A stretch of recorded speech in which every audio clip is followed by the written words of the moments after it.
माननीय प्रधानमंत्री जी बोलेंगे। मणिपुर के मैंने एक माननीय सदस्य को पहले ही बोलने का मौका दे दिया था। उनकी पार्टी से 9 मेंबर बोले, बताइए इनको 9 मेंबर बुलाए आपने। आदरणीय सभापति जी,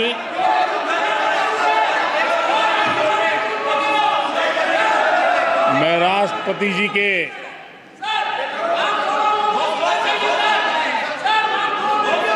भाषण के प्रति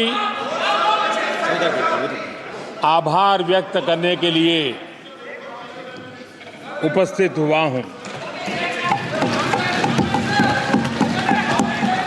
आदरणीय सभापति जी, हमारे आदरणीय राष्ट्रपति जी ने विकसित भारत के संकल्प को अपने प्रवचन में विस्तार दिया है। आदरणीय राष्ट्रपति महोदया ने अहम विषय उठाए हैं। आदरणीय राष्ट्रपति जी ने हम सबका और देश का मार्गदर्शन किया है। इसके लिए मैं राष्ट्रपति जी का हृदय से आभार व्यक्त करता हूं। आदरणीय सभापति जी, कल और आज कई माननीय सदस्यों ने राष्ट्रपति जी के अभिभाषण पर अपने विचार व्यक्त किए हैं। मैं विशेष करके जो पहली बार सांसद बनकर के हमारे बीच आए हैं और उनमें से कुछ आदरणीय साथियों ने अपने जो विचार व्यक्त किए, संसद के सभी नियमों का पालन करते हुए किए। उनका व्यवहार ऐसा था जैसे एक अनुभवी सांसद का होता है और इसलिए प्रथम बार आने के बावजूद भी उन्होंने सदन की गरिमा को बढ़ाया है और उन्होंने अपने विचारों से इस डिबेट को और अधिक मूल्यवान बनाया है। आदरणीय सभापति जी,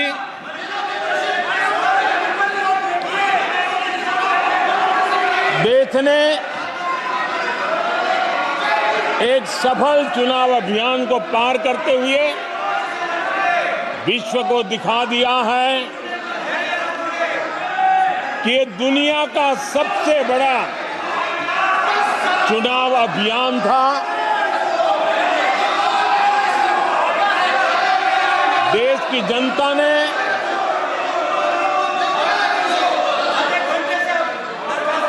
दुनिया के सबसे बड़े चुनाव अभियान में जनता ने हमें चुना है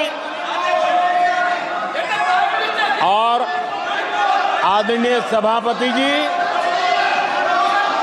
मैं कुछ लोगों की पीड़ा समझ सकता हूं कि लगातार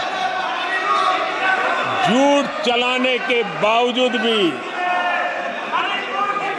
उनका घोर पराजय हुआ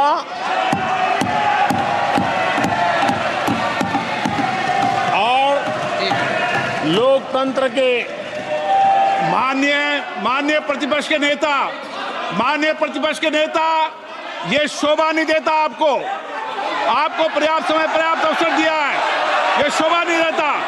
आप सदन में डायरेक्शन दो माननीय नेता जब बोल रहे हो, जब खड़े हो, ये शोभा नहीं देता आपके लिए, ये उचित नहीं है संसदीय परंपराओं के अनुसार। ये तरीका ठीक नहीं है आपका। नो, ये गलत तरीका है आपका, और ये तरीका इस तरीके से नहीं चलेगा बिल्कुल। नो, गलत तरीका है। नो, ऐसे संसद के अंदर गरिमा बना के रखें आप गरिमा को तोड़ना चाहते हैं। आप संसद मर्यादा पीठ पीछे नहीं करें। आपको गरिमा नहीं, सदन की डायरेक्शन देते हैं आप बेल में आने के लिए लोगों को। ये प्रतिपक्ष के नेता है आप। नो, गलत तरीका आपका। माननीय प्रधानमंत्री जी,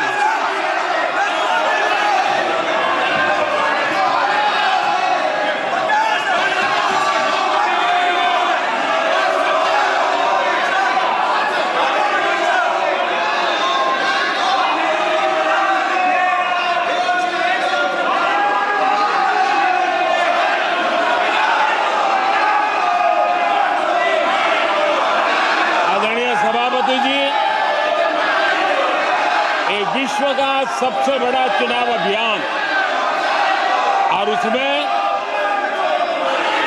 भारत की जनता ने हमें तीसरी बार देश की सेवा करने का मौका दिया है।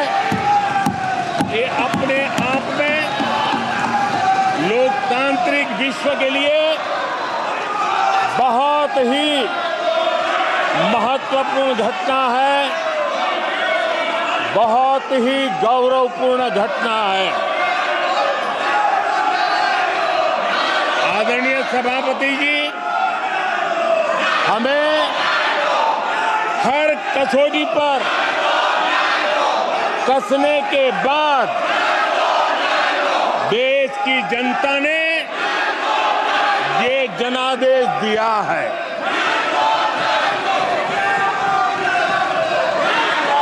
जनता ने हमारे 10 साल के ट्रैक रिकॉर्ड को देखा है।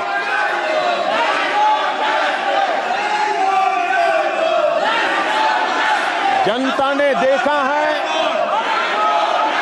कि गरीबों के कल्याण के लिए हमने जिस समर्पण भाव से जन सेवा ही प्रभु सेवा इस मंत्र को चरितार्थ करते हुए हमने जो कार्य किया है,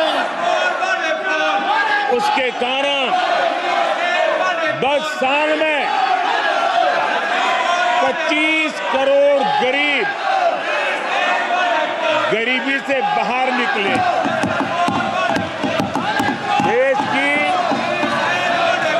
आजादी के कालखंड में इतने कम समय में इतने लोगों को गरीबी से बाहर निकालने का ये सफल प्रयास इस चुनाव में हमारे लिए आशीर्वाद का कारण बना है।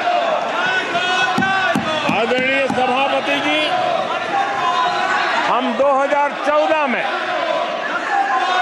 जब पहली बार जीत करके आए थे, तो चुनाव के अभियान में भी हमने कहा था कि हमारा करप्शन के प्रति 0 टॉलरेंस रहेगा। और आज मुझे गर्व है कि हमारे सरकार ने देश का सामान्य मानवी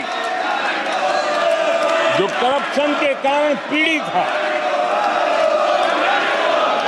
देश को करप्शन ने दीमक की तरह खोखला कर दिया है। ऐसे में भ्रष्टाचार के प्रति हमारी जो 0 टॉलरेंस नीति है, आज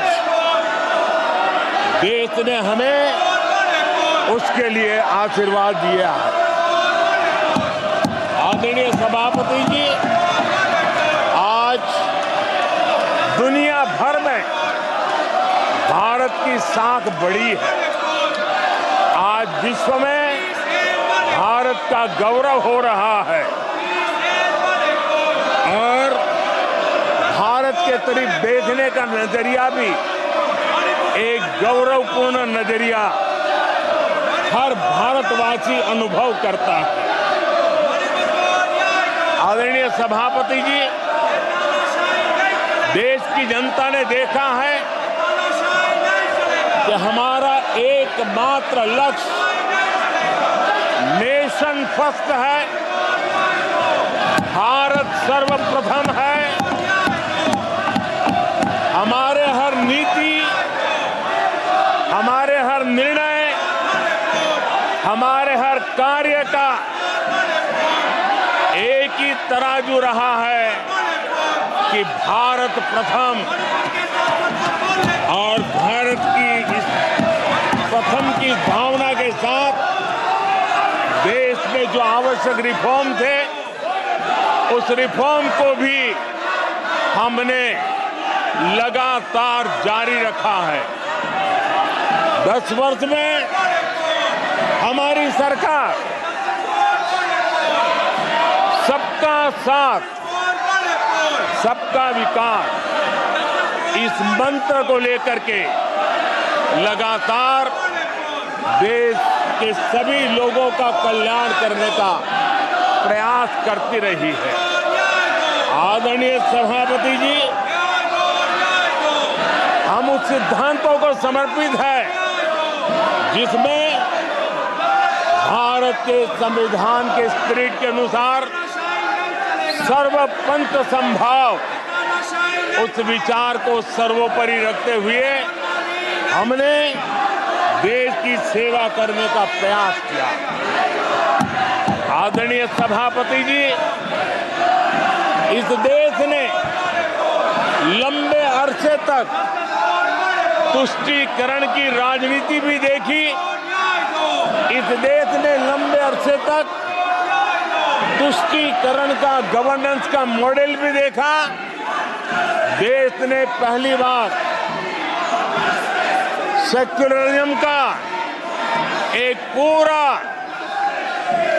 हमने जो प्रयास किया, और वो हमने तुष्टीकरण नहीं, संतुष्टीकरण और संतुष्टीकरण के विचार को लेकर के हम चले हैं।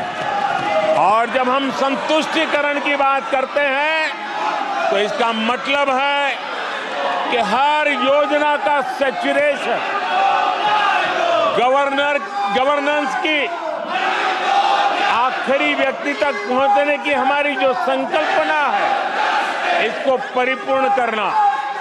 और जब हम सैचुरेशन के सिद्धांत को लेकर चलते हैं, तब सैचुरेशन सच्चे अर्थ में सामाजिक न्याय होता है।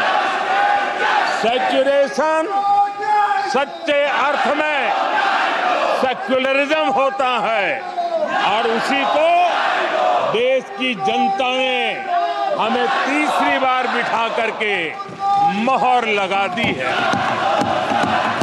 आदरणीय सभापति जी, अपीजमेंट ने इस देश को तबाह करके रखा है, और इसलिए हमने justice to all, appeasement to none, इस सिद्धांत को लेकर के हम चले हैं।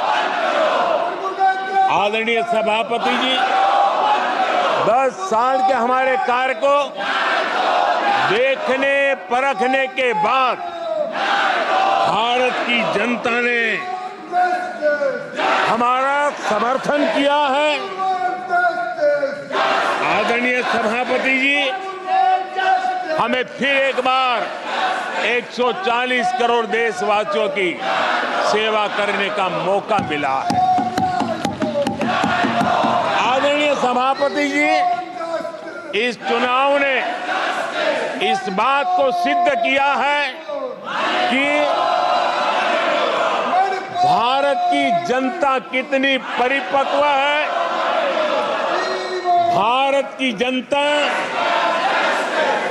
कितने विवेकपूर्ण रूप से और कितने उच्च आदर्शों को लेकर के अपने विवेक का सद्बुद्धि से उपयोग करती है और उसी का नतीजा है कि आज तीसरी बार हम आपके सामने, देश की जनता के सामने नम्रता पूर्वक सेवा करने के लिए उपस्थित हुए हैं।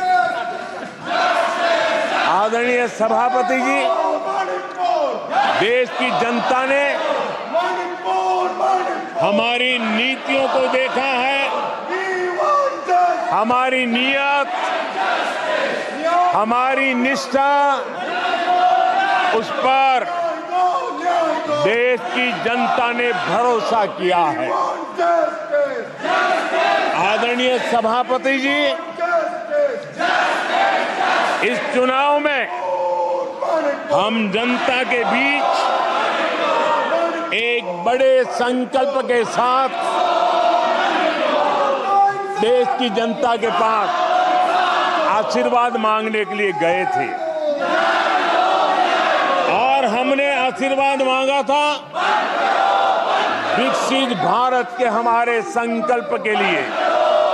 हमने विकसित भारत के निर्माण के लिए एक प्रतिबद्धता के साथ, एक शुभ निष्ठा के साथ जन सामान्य का कल्याण करने के इरादे से हम गए थे। जनता ने विकसित भारत के संकल्प को चार चांद लगा करके हमें फिर से एक बार विजयी बना करके देश की जनता की सेवा करने का मौका दिया है। आदरणीय सभापति जी, जब देश विकसित होता है तब कोटि कोटि जनों के सपने पूरे होते हैं। देश जब विकसित होता है तब कोटि कोटि जनों के संकल्प सिद्ध होते हैं। आदरणीय सभापति जी, जब देश विकसित होता है तब आने वाली पीढ़ियों के लिए भी एक मजबूत नींव उनके सपनों को पूरा करने के लिए तैयार हो जाती है।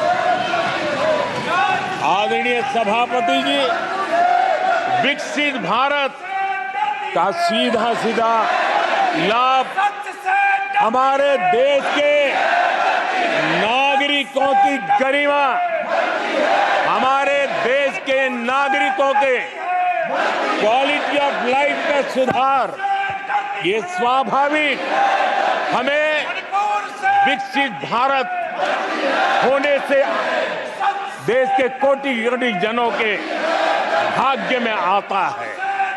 आजादी के बाद मेरा देश का सामान्य नागरिक इन चीजों के लिए तरसता रहा है।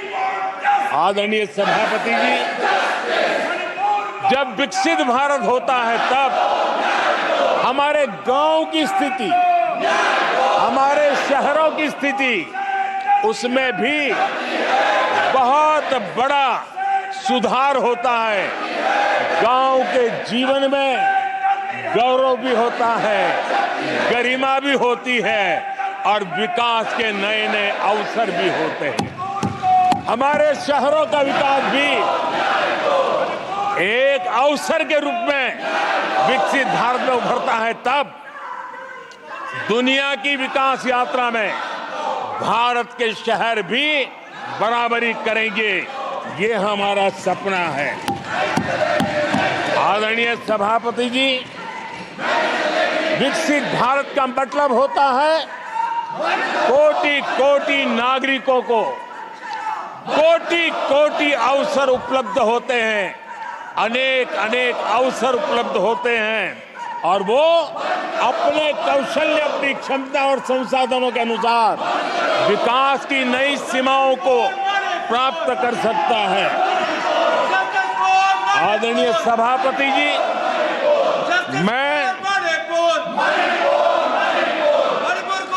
आदरणीय सभापति जी,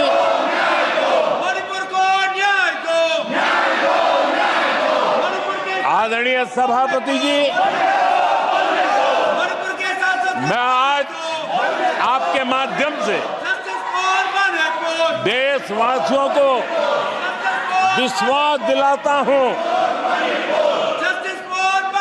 मैं देशवासियों को विश्वास दिलाता हूं कि विकसित भारत के जिस संकल्प को लेकर के हम चले हैं, उस संकल्प की पूर्ति के लिए हम भरसक प्रयास करेंगे, पूरी निष्ठा से करेंगे, पूरी ईमानदारी से करेंगे और हमारा समय का पल पल और हमारे शरीर का कण कण हम देशवासियों को विकसित भारत के सपने को पूरा करने के लगाएंगे। हमने देश की जनता को कहा था 24/7 फॉर 2047। आज मैं इस सदन में ही दोहराता हूं कि हम उस काम को अवश्य पूरा करेंगे। आदरणीय सभापति जी, 2014 के उन दिनों को याद कीजिए। उन 2014 के उन दिनों को याद करेंगे तो हमारे ध्यान में आएगा कि हमारे देश के लोगों ने उनका आत्मविश्वास खो चुका था, देश निराशा की गर्त में डूब चुका था। ऐसे समय 2014 के पहले देश ने जो सबसे बड़ा नुकसान भुगता था, जो सबसे बड़ी अमानत खोई थी, वो था देशवासियों का आत्मविश्वास। और जब विश्वास और आत्मविश्वास खो जाता है तब उस व्यक्ति को, उस समाज को, देश को खड़ा होना मुश्किल हो जाता है।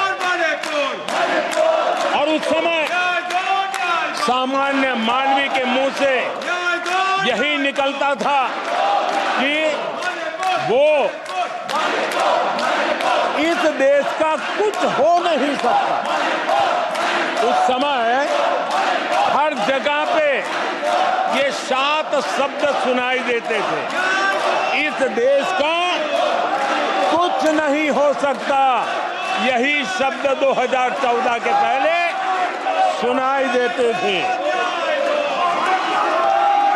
भारतीयों की हताशा के इन 7 शब्द एक प्रकार से पहचान बन गए थे। उस समय आए दिन अखबार खोलते थे तो घोटालों की खबरें ही पढ़ने को मिलती थी और सैकड़ों करोड़ के घोटाले, रोज नए घोटाले,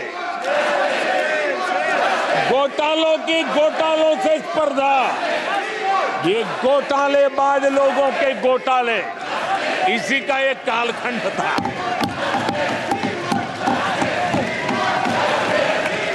और बेशर्मी के साथ सार्वजनिक रूप से स्वीकार भी कर लिया जाता था कि दिल्ली से 1 रुपया निकलता है तो 15 पैसा पहुंचता है।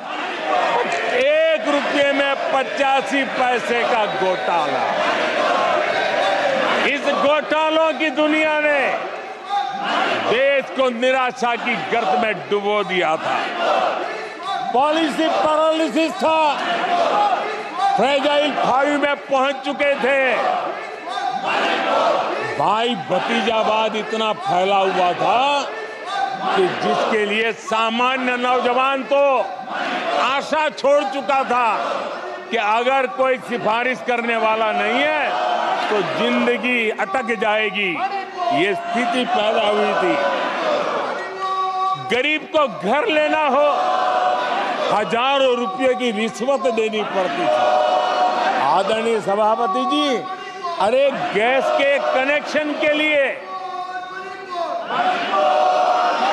मेंबर पार्लियामेंट के यहाँ, सांसदों के यहाँ अच्छों को चक्कर काटने पड़ते थे और वो भी बिना कट के लिए गैस के कनेक्शन नहीं मिलते थे। आदरणीय सभापति जी, मुफ्त राशन भी पता नहीं कब बाजार में दुकान पर बोर्ड लटक जाए, हक का राशन नहीं मिलता था, उसके लिए भी रिश्वत देनी पड़ती थी। और हमारे ज्यादातर भारतीय भाई बहन इतने निराश हो चुके थे कि वो अपने भाग्य को दोष दे करके, अपने नसीब को दोष दे करके जिंदगी काटने के लिए मजबूर हो जाते थे। आदरणीय सभापति जी, वो एक वक्त था 2014 के पहले, जब वो 7 शब्द हिंदुस्तान के जनमन में स्थिर हो चुके थे।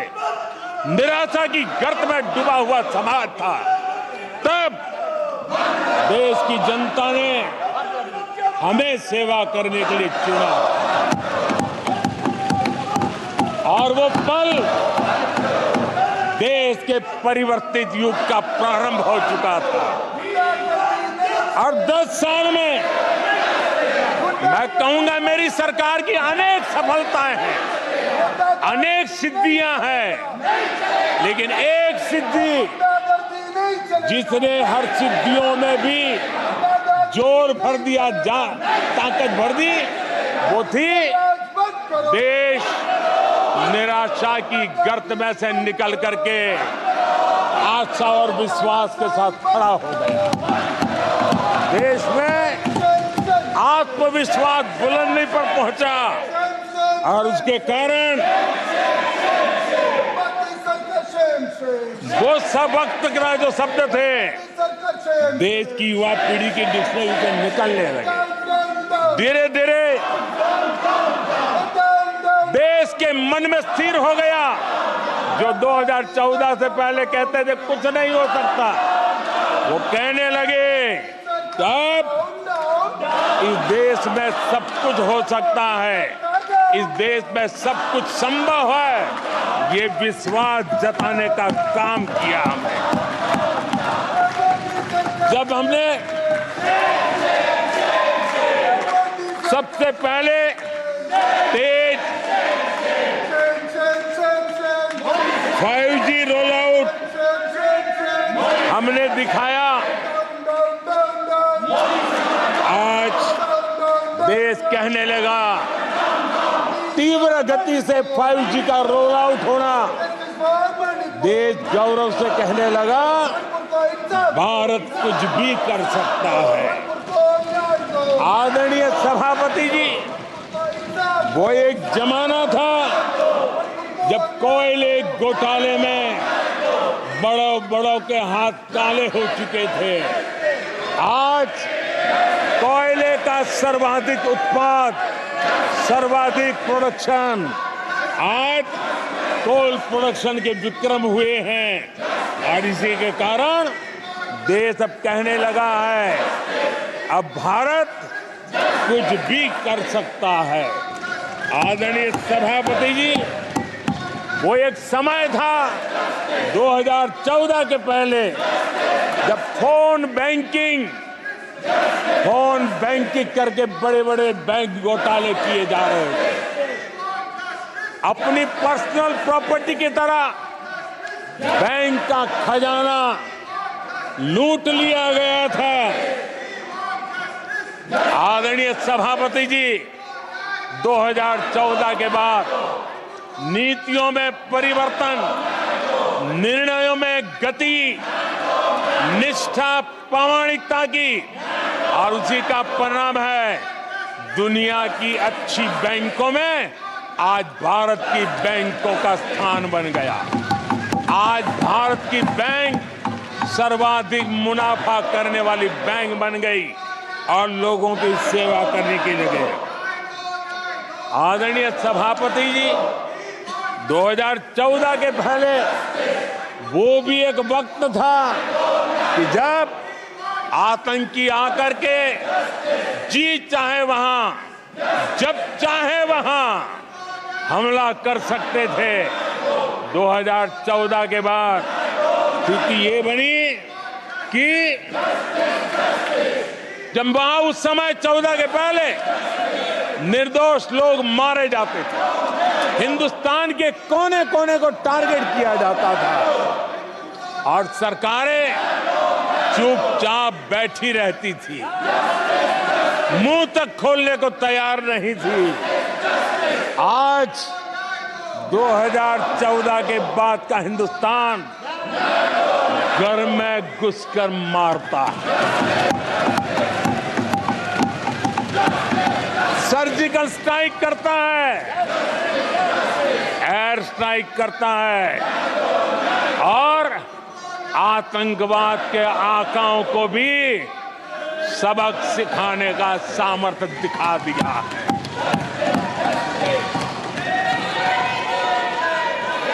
आज आदरणीय सभापति जी,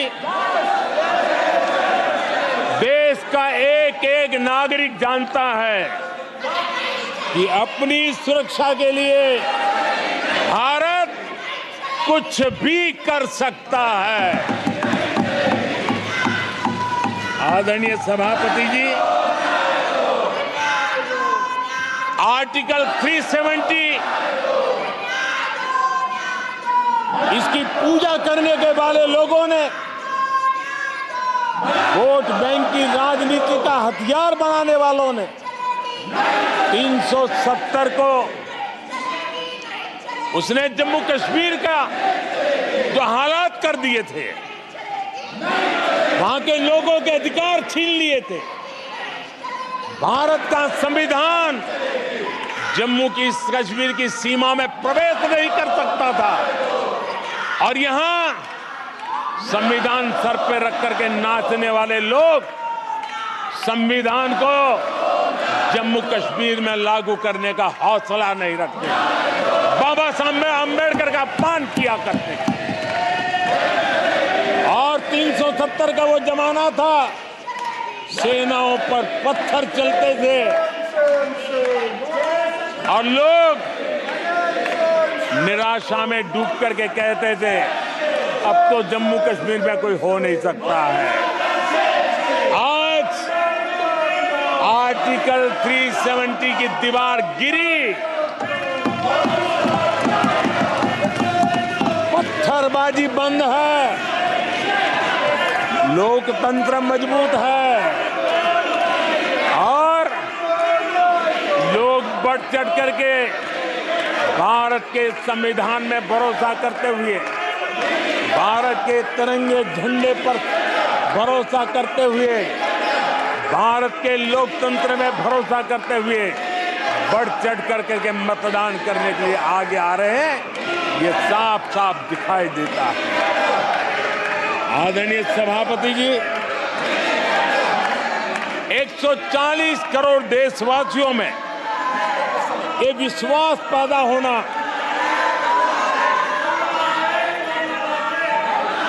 ये उम्मीद और जब विश्वास जगता है तो विकास का वो ड्राइविंग फोर्स बन जाता है। इस विश्वास ने विकास का ड्राइविंग फोर्स का काम किया है। आदरणीय सभापति जी, ये विश्वास विकसित भारत संकल्प से सिद्धि का विश्वास है। आदरणीय सभापति जी, जब आजादी का जंग चल रहा था और जो भाव देश में था, जो जोश था, उत्साह था, उमंग था, जो विश्वास था कि आजादी लेके रहेंगे, आज देश के कोटि कोटि जनों में वो विश्वास पैदा हुआ है, जिस विश्वास के कारण आज विकसित भारत होना एक प्रकार से उसकी मजबूत नींव इस चुनाव में शिलान्यास हो चुका है। जो ललक आजादी के आंदोलन में थी, वही ललक विकसित भारत के इस सपने को साकार करने में है।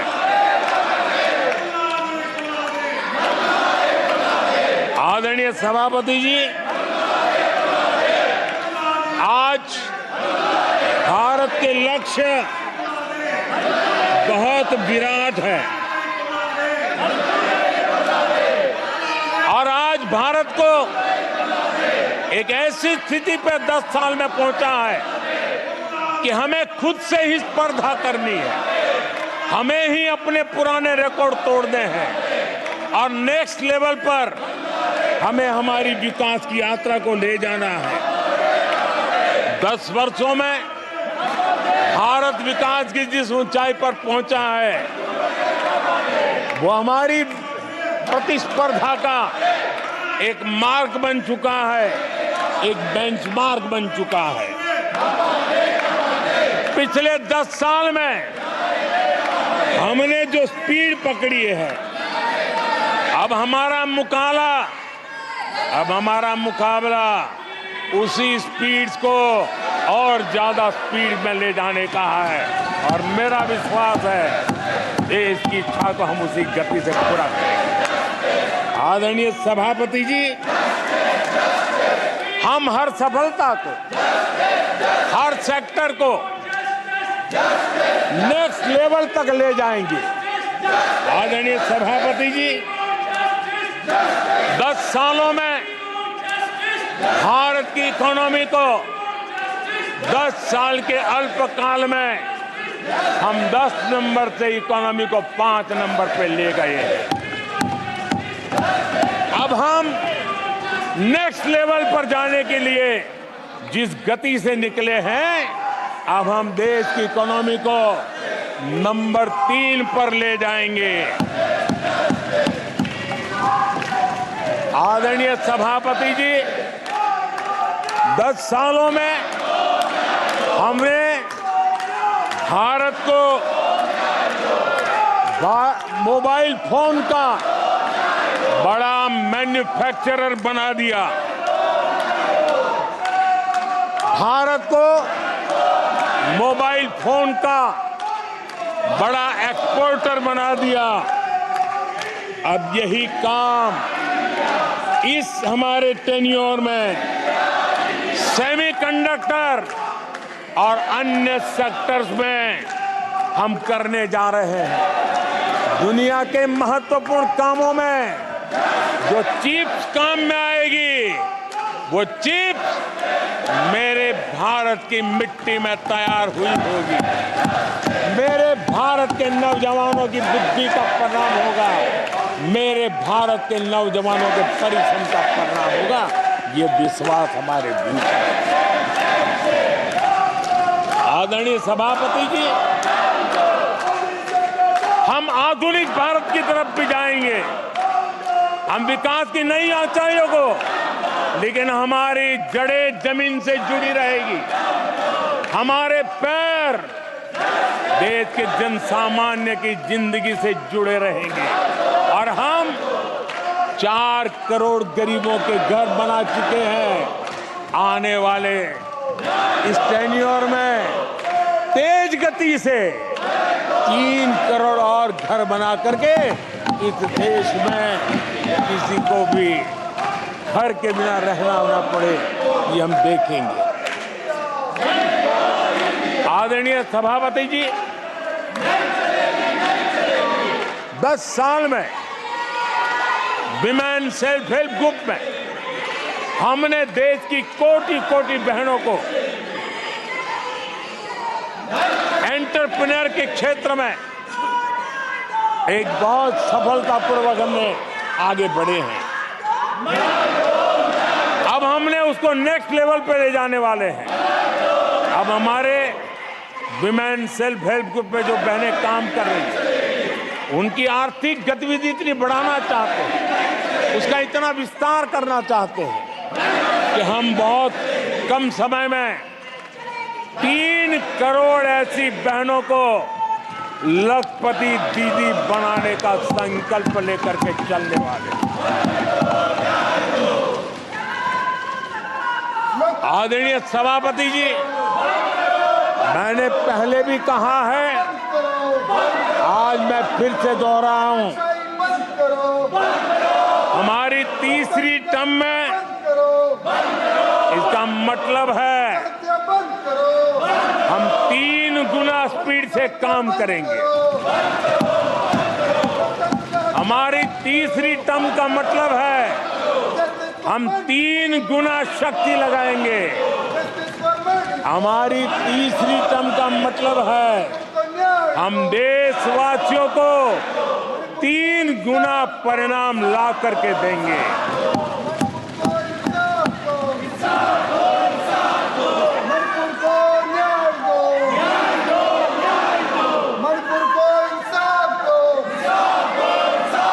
अपने सदस्यगणों, नेता प्रतिपक्ष माननीय सदस्य, मैंने सबको मौका दिया। आपने 90 मिनट बोला। ये संसद में तरीका ठीक नहीं है। मैं आग्रह करूंगा, आप इस तरीके से संसद की मर्यादाओं को बनाए, उचित नहीं है। आप जाइए बेल में से, बैठिए। आपको पर्याप्त समय, पर्याप्त अवसर दिया। आपको 90 मिनट बोलने दिया और समय पूरा दिया। आपकी सभी सदस्यों को बोलने का अवसर दिया। लेकिन आप जब सदन के नेता बोलते हैं, जिस तरीके का व्यवहार करते हैं, ये संसदीय परंपराओं के अनुरूप नहीं है। और ये इतनी बड़ी पार्टी जो लेकर आप चल रहे हो, उसकी परंपराओं के अनुरूप भी नहीं है। ये 5 साल ऐसे चलने वाला नहीं है। माननीय प्रधानमंत्री जी, आदरणीय सभापति जी,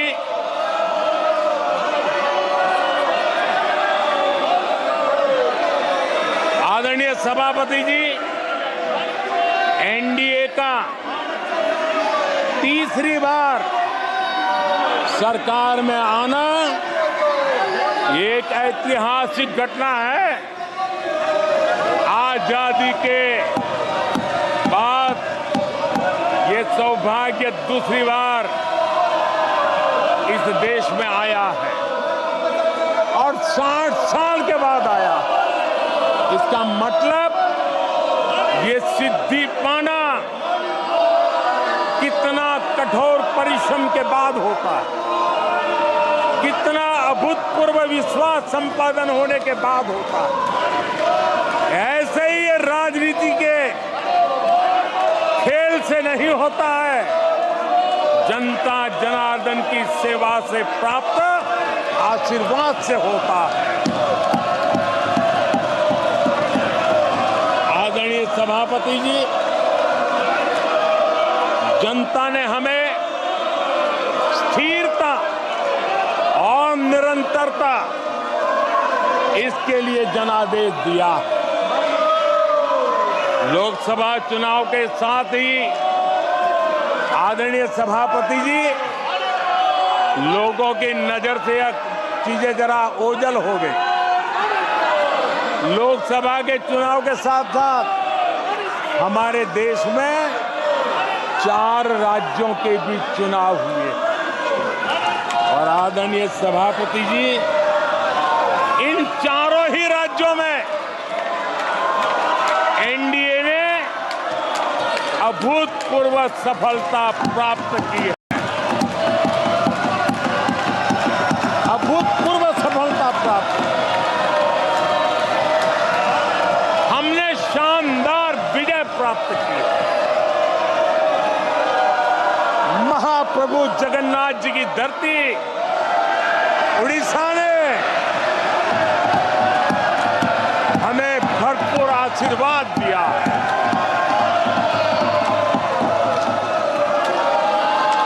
आदरणीय सभापति जी, आंध्र प्रदेश एनडीए ने क्लीन स्वीप किया है।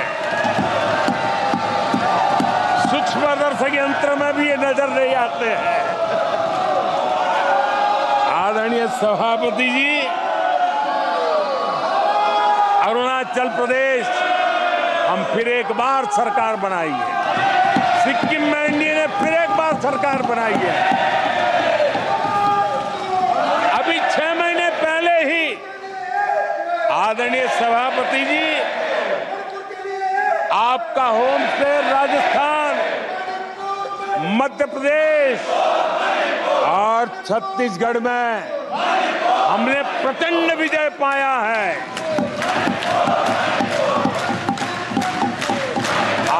सभापति जी, हमें नए नए क्षेत्रों में जनता का प्यार मिल रहा है, जनता का आशीर्वाद मिल रहा है। आदरणीय सभापति जी, बीजेपी ने केरला में इस बार खाता खोला है और बड़े गर्व के साथ केरला से हमारे सांसद हमारे साथ बैठते हैं। तमिलनाडु में कई सीटों पर बीजेपी ने दमदार उपस्थिति दर्ज की है। कर्नाटक, यूपी और राजस्थान में पिछली बार की तुलना में बीजेपी का वोट परसेंट बढ़ा है। आने वाले समय में 3 राज्यों में चुनाव है। जिन राज्यों में चुनाव है उसमें से 3 की मैं बात करता हूं। महाराष्ट्र, हरियाणा और झारखंड, यहां चुनाव आ रहे हैं। आदरणीय सभापति जी, पिछली विधानसभा में इन 3 राज्यों में हमें जितने वोट मिले थे, इस लोकसभा चुनाव में इन 3 राज्यों में हमें उससे भी ज्यादा वोट मिले हैं। आदरणीय सभापति जी, पंजाब में भी हमारा भूतपूर्व प्रदर्शन रहा है और हमें बढ़त मिली है। जनता जनार्दन का भरपूर आशीर्वाद हमारे साथ है।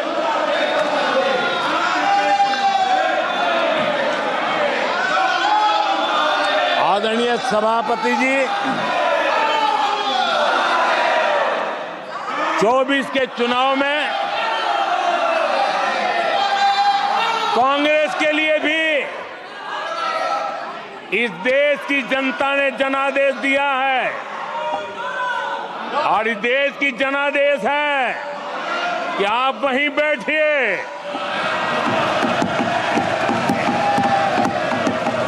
विपक्ष में ही बैठो और तर्क खत्म हो जाए तो चीखते रहो, चिल्लाते रहो।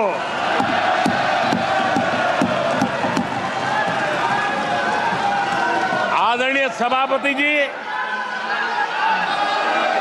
कांग्रेस के इतिहास का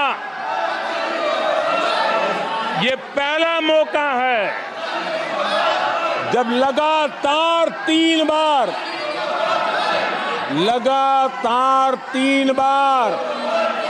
कांग्रेस 100 का आंकड़ा पार नहीं कर पाई है। कांग्रेस के इतिहास में ये तीसरी सबसे बड़ी हार है, तीसरा सबसे खराब प्रदर्शन है। अच्छा होता कांग्रेस अपनी हार स्वीकार करती, जनता जनार्दन के आदेश को सर आंखों पर चढ़ाती, आत्ममंथन करती, लेकिन ये तो कुछ शीर्षासन करने में लगे हुए हैं।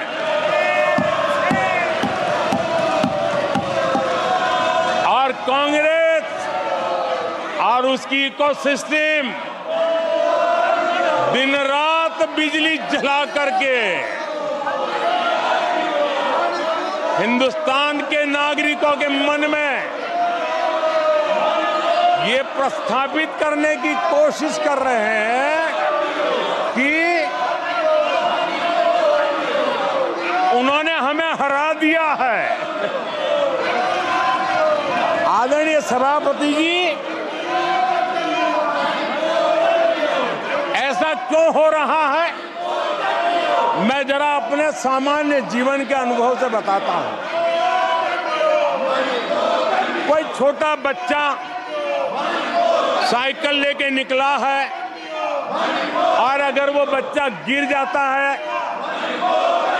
साइकिल से लुढ़क जाता है, रोने लगता है, तो कोई बड़ा व्यक्ति आकर के उसके पास पहुंच जाता है और उसको कहता है देखो चींटी मर गई, देखो चिड़िया उड़ गई, अरे देखो तुम तो बहुत बढ़िया साइकिल चलाते हो, अरे तुम तो गिरे नहीं हो। ऐसा करके उसका जरा मन ठीक करने के लिए प्रयास करते हैं, उसका ध्यान भटका करके उस बच्चे का मन बहला देते हैं। तो आजकल बच्चे का मन बहलाने का काम चल रहा है।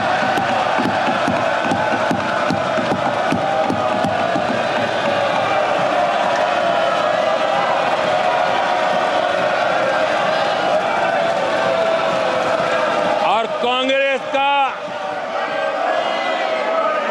कांग्रेस के लोग और उनका इकोसिस्टम आजकल ये मन बहलाने का काम कर रहा है। आदरणीय सभापति जी, 1984 उस चुनाव को याद कीजिए। उसके बाद इस देश में 10 लोकसभा के चुनाव हुए, 10 लोकसभा के चुनाव हुए। 84 के बाद 10-10 लोकसभा के चुनाव होने के बावजूद भी कांग्रेस 250 के आंकड़े को छू नहीं पाई है।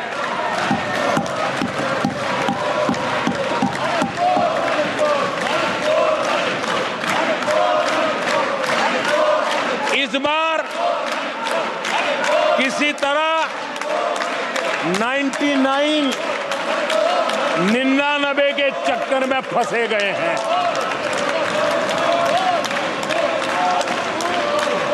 आदरणीय सभापति जी, मुझे एक किस्सा याद आता है।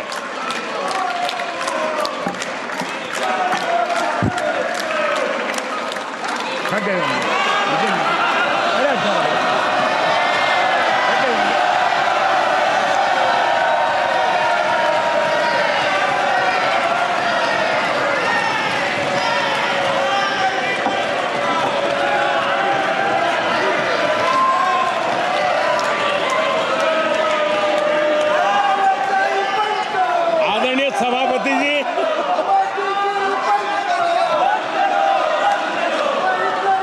मुझे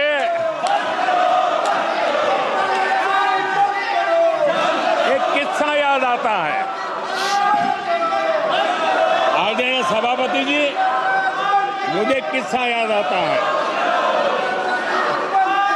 99 मार्क्स लेकर एक बालक घमंड में घूम रहा था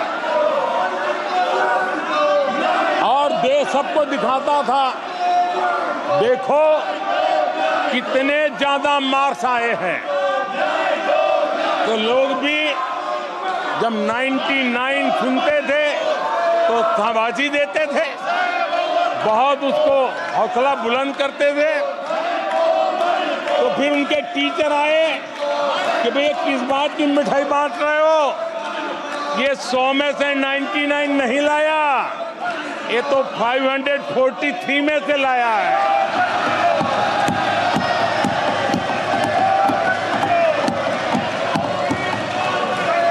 अब उस बालक बुद्धि को कौन समझाए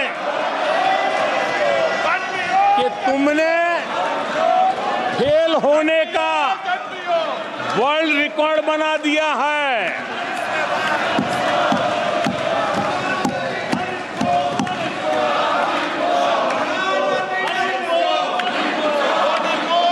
कांग्रेस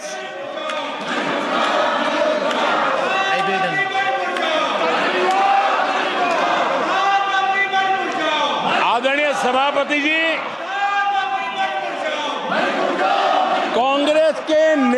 के बयानों में ये बयानबाजी ने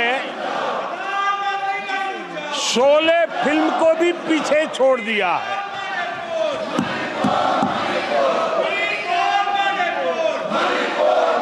आप सबको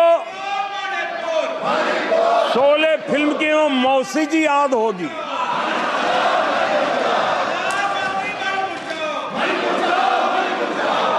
तीसरी बार तो हारे हैं, पर मौसी ये बात तो सही है, तीसरी बार ही तो हारे हैं, पर मौसी मोरल विक्ट्री तो है ना। आदरणीय सभापति जी, 13 राज्यों में 0 सीटें आई हैं। अरे मौसी, 13 राज्यों में 0 सीटें आई हैं, पर हीरो तो है ना।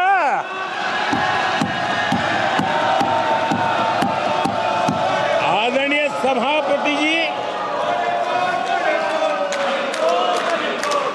अरे पार्टी की लुटिया तो डुबई है। अरे मौसी, पार्टी अभी भी सांसें तो ले रही है।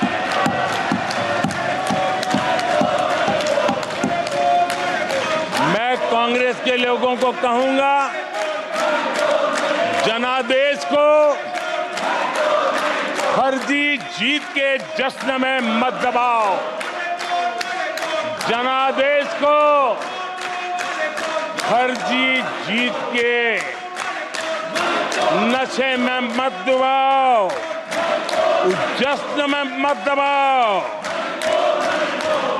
ईमानदारी से देशवासियों के जनादेश को जरा समझने की कोशिश करो, उसे स्वीकार करो।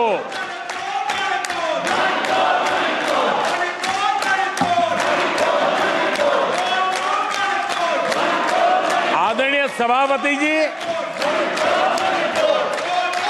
मुझे नहीं पता कि कांग्रेस के जो साथी दल है,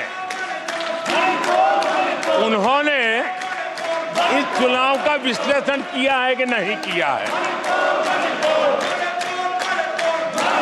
ये चुनाव इन साथियों के लिए भी एक संदेश है।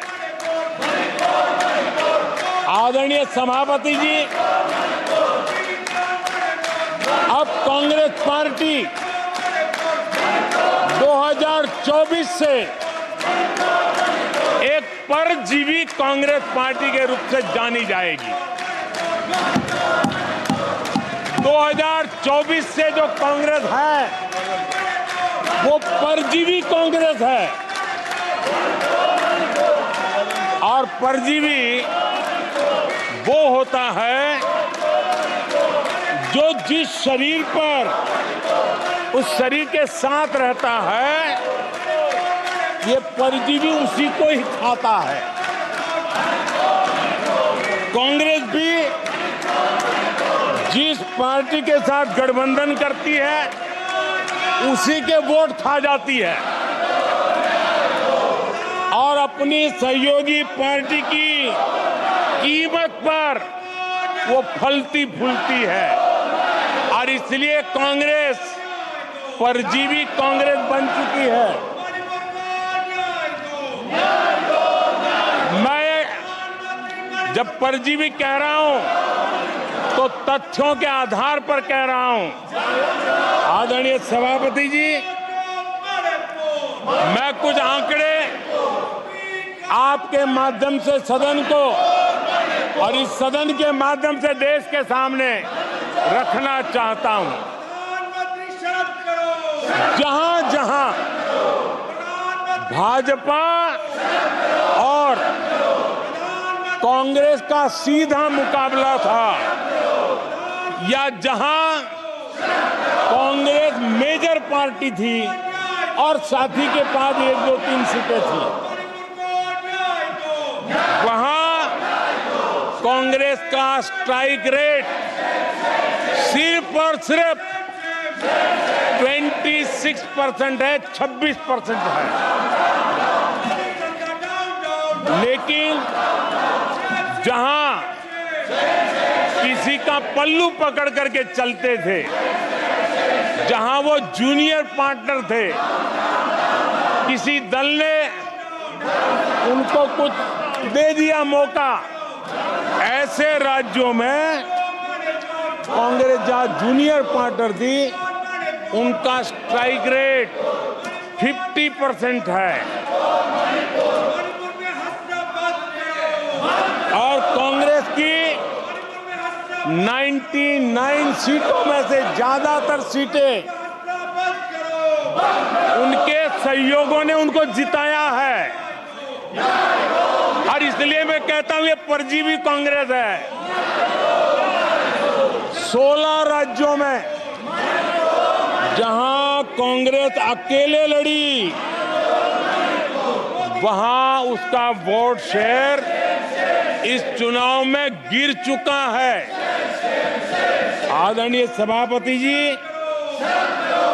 गुजरात, छत्तीसगढ़ और मध्य प्रदेश, इन 3 राज्यों में जहां कांग्रेस अपने दम पर लड़ी और 64 में से 64 में से सिर्फ 2 सीट जीत पाई है, 64 में से 2। इसका साफ मतलब है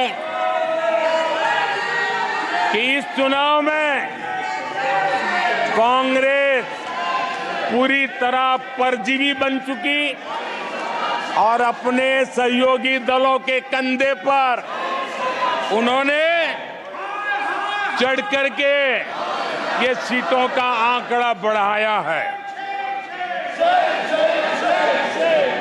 अगर कांग्रेस ने अपने सहयोगियों के जो वोट खाए हैं, वो अगर न खाए होते तो लोकसभा में उनके लिए इतनी सीटें जीत पाना भी बहुत मुश्किल था।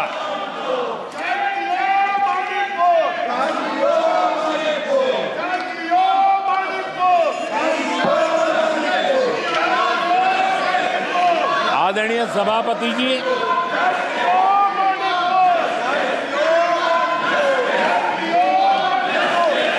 ऐसे समय एक अवसर आया, देश ने विकास के रास्ते को चुना है, देश ने विकसित भारत के सपने को साकार करने का मन बना लिया है। तब भारत को एकजुट होकर समृद्धि का नया सफर तय करना है। ऐसे समय ये देश का दुर्भाग्य है कि हिंदुस्तान में 6 दशक तक राज करने वाली कांग्रेस पार्टी अराजकता फैलाने में जुटी हुई है। ये दक्षिण में जाकर उत्तर के लोगों के खिलाफ बोलते हैं, ये उत्तर में जाकर के पश्चिम के खिलाफ जहर उगलते हैं, पश्चिम के लोगों के खिलाफ बोलते हैं, महापुरुषों के खिलाफ बोलते हैं। इन्होंने भाषा के आधार पर बांटने की हर कोशिश की है। जिन नेताओं ने देश के हिस्से को भारत से अलग करने की वकालत की थी, उनको संसद की टिकट देने तक का दुर्भाग्य हमें देखना पड़ा, जो कांग्रेस पार्टी ने पाप किया। कांग्रेस पार्टी खुलेआम एक जाति को दूसरी जाति के खिलाफ लड़ाने के लिए रोज नई नई नैरेटिव कर रही है। नए तय अफवाहें फैला रही है। आदरणीय सभापति जी, देश के एक हिस्से के लोगों को हीन बताने की प्रवृत्ति का भी कांग्रेस के लोग बढ़ावा दे रहे हैं। आदरणीय सभापति जी, कांग्रेस देश में आर्थिक अराजकता फैलाने की दिशा में भी सोची समझी चाल चल रही है। चुनाव के दौरान जो बातें की गई राज्यों में, उनके राज्यों में जिस प्रकार से आर्थिक कदम ये उठा रहे हैं, ये वो रास्ता आर्थिक अराजकता की तरफ देश को घसीटने वाला है। उनके राज्य देश पर आर्थिक बोझ बन जाए, ये खेल जानबूझ करके खेला जा रहा है। मंचों से साफ साफ घोषणा की गई, अगर इनके मन का परिणाम नहीं आया, 4 जून को देश में आग लगा दी जाएगी, लोग इकट्ठे होंगे, अराजकता फैलाएंगे। ये अधिकृत रूप से आह्वान किए गए, ये अराजकता फैलाना इनका मकसद है। भारत की लोकतांत्रिक प्रक्रिया को सवालों के घेरे में लाकर अराजकता फैलाने का प्रयास किया गया है। सीएए को लेकर जो अराजकता फैलाई गई, देश के लोगों में गुमराह करने का जो खेल खेला गया, पूरी इकोसिस्टम इस बात को बल देती रही ताकि उनके राजनीतिक मकसद पूरे हो। आदरणीय सभापति जी, देश को दंगों में झोंकने के भी कुत्सित प्रयास पूरे देश ने देखे हैं। आदरणीय सभापति जी,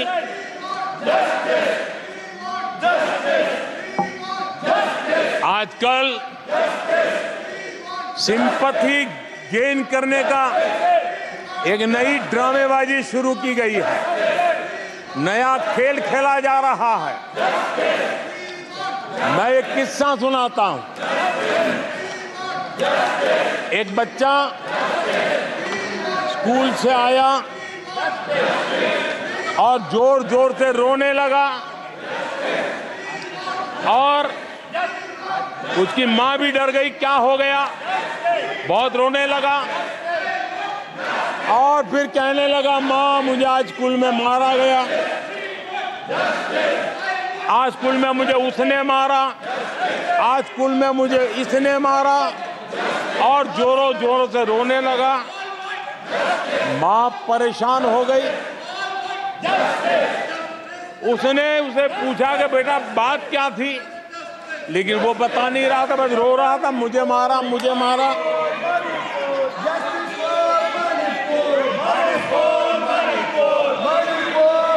बच्चा ये नहीं बता रहा था कि आज स्कूल में उस बच्चे ने किसी बच्चे को मां की गाली दी थी। उसने ये नहीं बताया किसी बच्चे की किताबें उसने फाड़ दी थी। उसने ये नहीं बताया कि उसने टीचर को चोर कहा था। उसने ये नहीं बताया कि किसी का टिफिन चुरा करके खा गया था। हमने कल सदन में यही बचकाना हरकत देखी है। कल यहां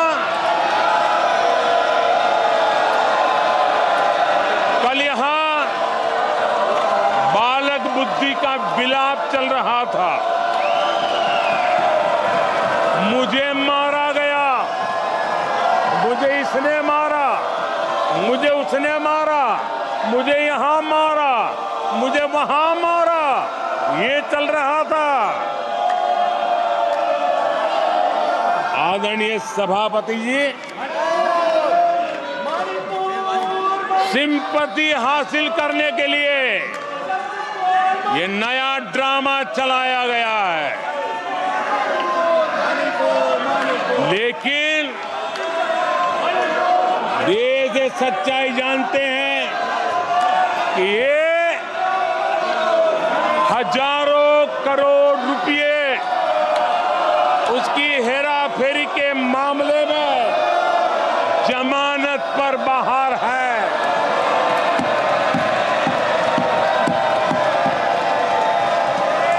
ये ओबीसी वर्ग के लोगों को चोर बताने के मामले में सजा पा चुके हैं। इनको देश की सर्वोच्च अदालत पर गैर जिम्मेदाराना बयान देने के बाद माफी मांगनी पड़ी है।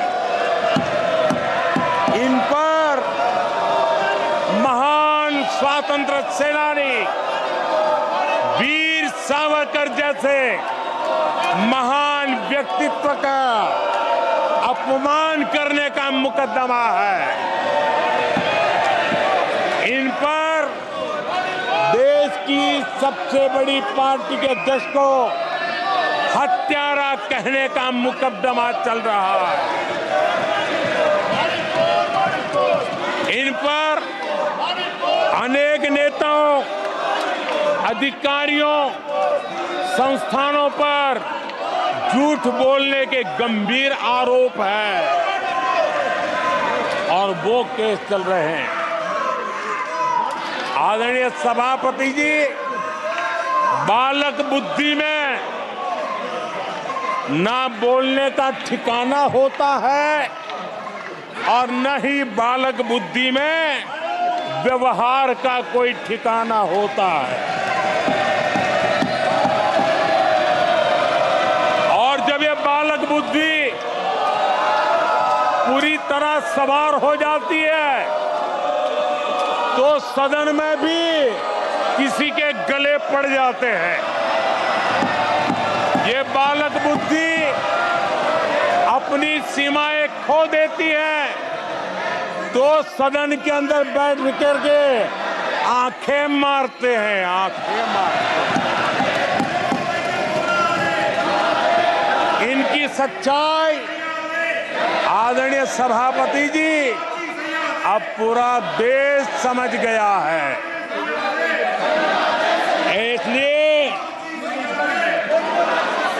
आज देश इनसे कह रहा है तुमसे नहीं हो पाएगा,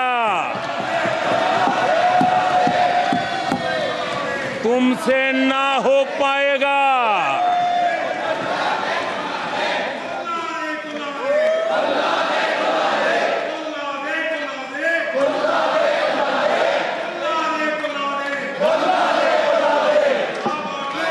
बैठिए माननीय सदस्य,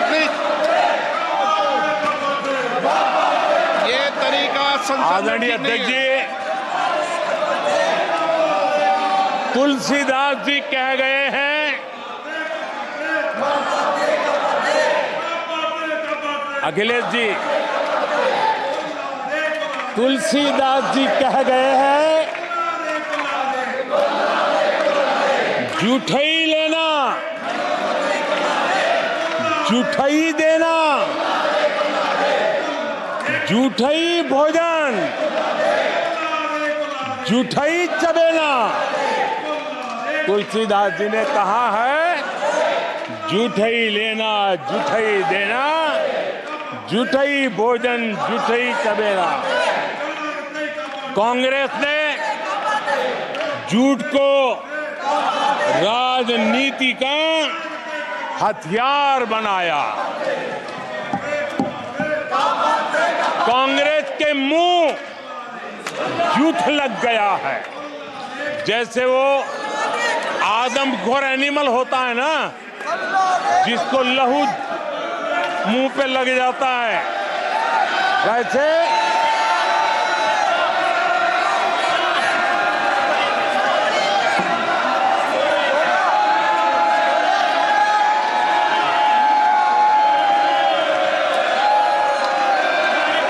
आदरणीय सभापति जी, कांग्रेस के मुंह झूठ का खून लग गया है। देश ने कल 1 जुलाई को खटाखट दिवस भी मनाया है।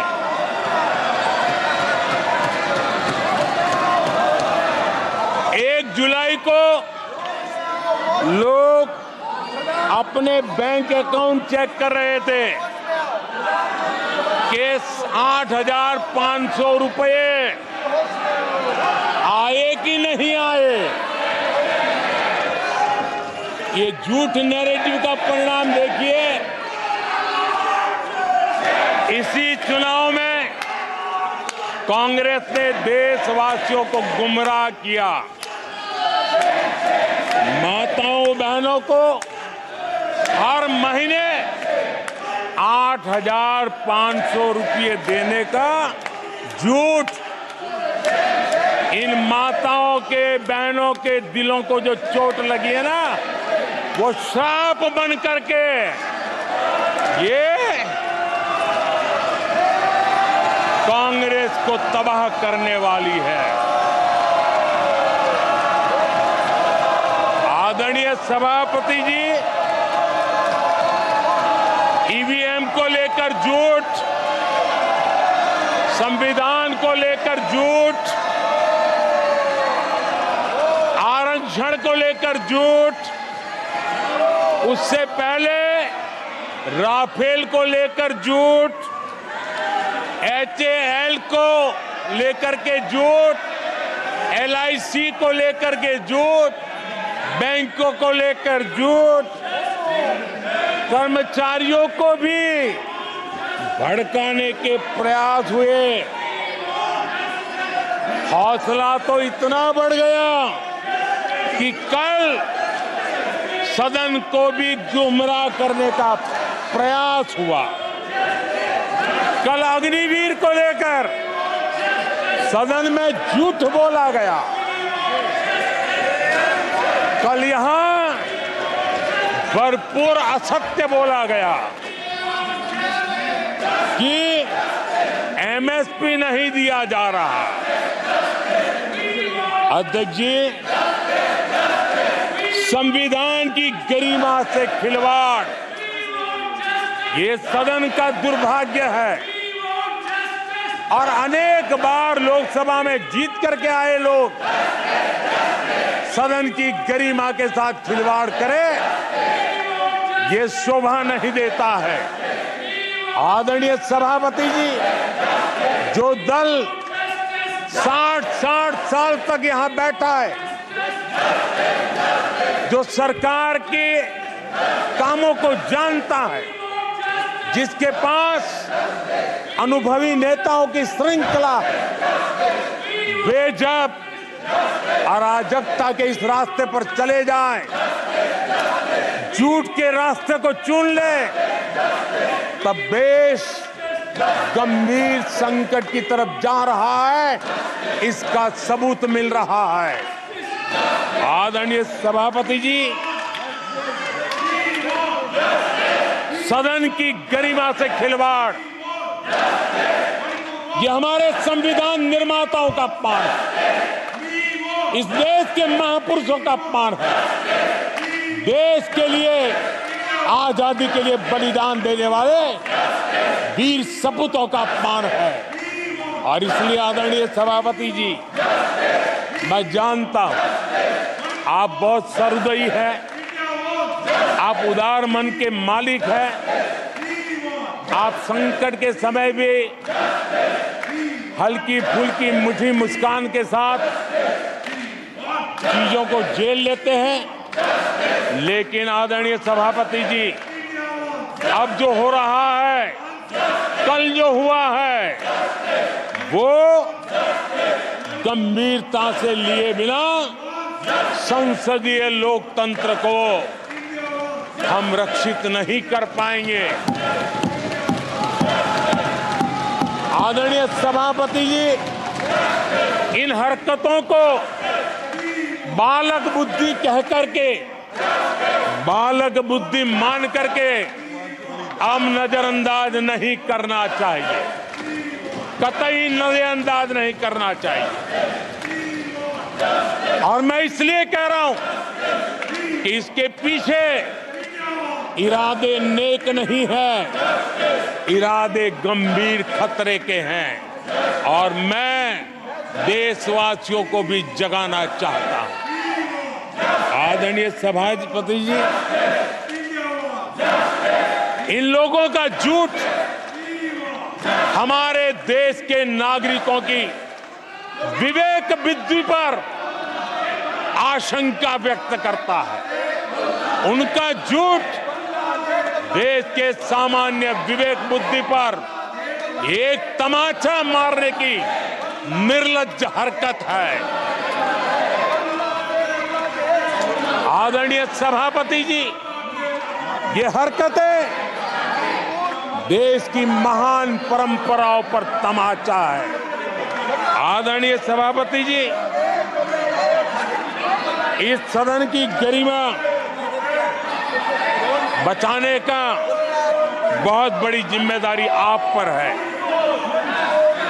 सदन में शुरू हुई झूठ की परंपरा पर कठोर कार्रवाई करेंगे, ये देशवासियों की भी और इस सदन की भी अपेक्षा है। आदरणीय सभापति जी, कांग्रेस ने संविधान और आरक्षण पर भी हमेशा झूठ बोला। आज मैं 140 करोड़ देशवासियों के सामने सच्चाई रखना चाहता हूं, बड़ी नम्रता पूर्वक रखना चाहता हूं। देशवासियों ने भी इस सत्य को जानना बहुत जरूरी है। आदरणीय सभापति जी, आपातकाल इमरजेंसी का 50वां वर्ष है। इमरजेंसी सिर पर सिर्फ सत्ता के लोभ के खातिर, तानाशाही मानसिकता के कारण देश पर थोपा गया तानाशाही शासन था। और कांग्रेस क्रूरता की सभी हदें पार कर चुकी है। उसने अपने ही देशवासियों पर क्रूरता का पंजा फैलाया था और देश के ताने बाने को छिन्न विच्छिन्न करने का पाप किया था।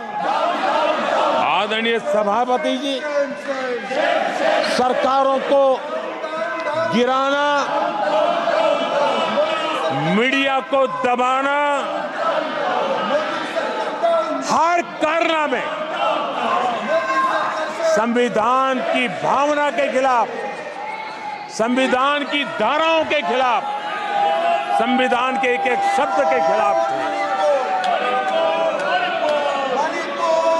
ये वो लोग हैं जिन्होंने प्रारंभ से देश के दलितों के साथ, देश के पिछड़ों के साथ घोर अन्याय किया है।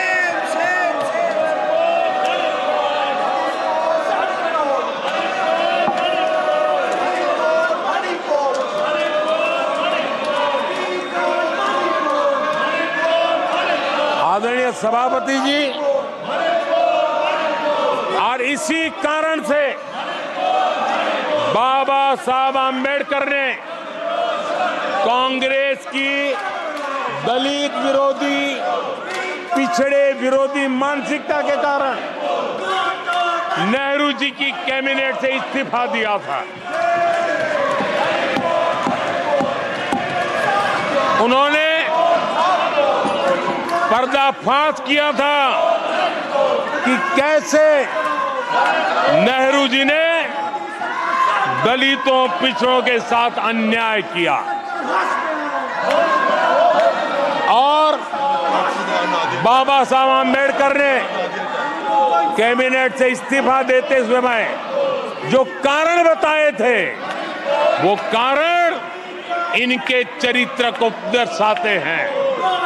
बाबा साहब आम्बेडकर जी ने कहा था, मैं सरकार द्वारा अनुसूचित जातियों की उपेक्षा पर अपने अंदर उत्पन्न आक्रोश को रोक नहीं सका। ये बाबा साहब आम्बेडकर के शब्द है।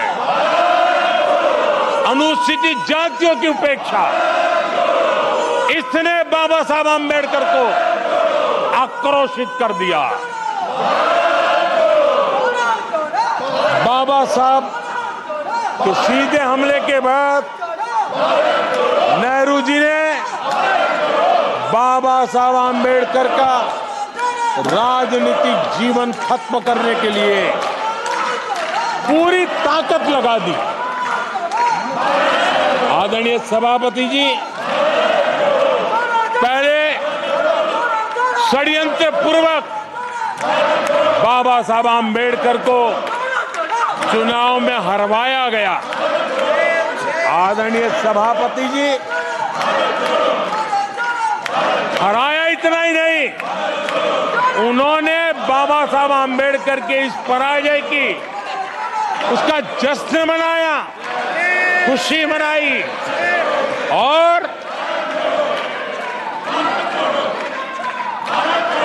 खुशी उन्होंने व्यक्त की। आदरणीय सभापति जी, एक पत्र में ये लिखित है इस खुशी का। आदरणीय सभापति जी, बाबा साहब की तरह ही दलित नेता बाबू जगजीवन राम जी को भी उनका हक नहीं दिया गया। इमरजेंसी के बाद जगजीवन राम जी का पीएम बनने की संभावना थी। इंदिरा गांधी जी ने पक्का किया कि जगजीवन राम जी किसी भी हालत में पीएम न बने, और एक किताब में लिखा गया है कि किसी भी कीमत पर जगजीवन राम प्रधानमंत्री नहीं बनने चाहिए। अगर बन गए तो वो हटेंगे नहीं जिंदगी पर। ये इंदिरा जी गांधी का कोट उस किताब में है। कांग्रेस ने चौधरी चरण सिंह जी के साथ भी यही व्यवहार किया, उनको भी नहीं छोड़ा था। पिछड़ों के नेता, कांग्रेस पार्टी के अध्यक्ष बिहार के सपूत सीताराम केसरी के साथ भी अपमानित व्यवहार करने का पाप इसी कांग्रेस ने किया। आदरणीय सभापति जी, कांग्रेस पार्टी प्रारंभ से ही आरक्षण की घोर विरोधी रही है।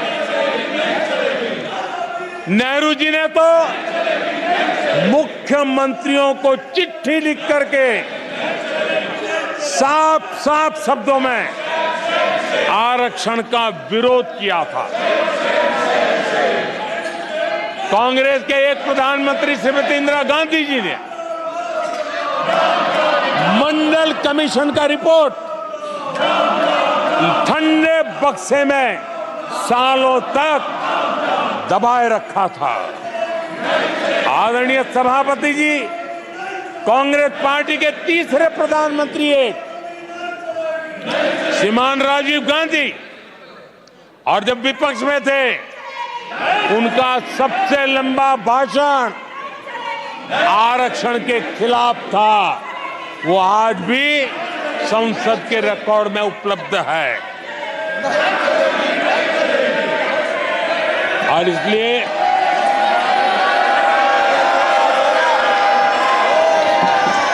आदरणीय सभापति जी, मैं आज एक गंभीर विषय पर आपका और देशवासियों का ध्यान आकर्षित करना चाहता हूं। कल जो हुआ, इस देश के कोटि कोटि देशवासी आने वाली सदियों तक माफ नहीं करेंगे। आदरणीय सभापति जी, 131 साल पहले, 131 ईयर पहले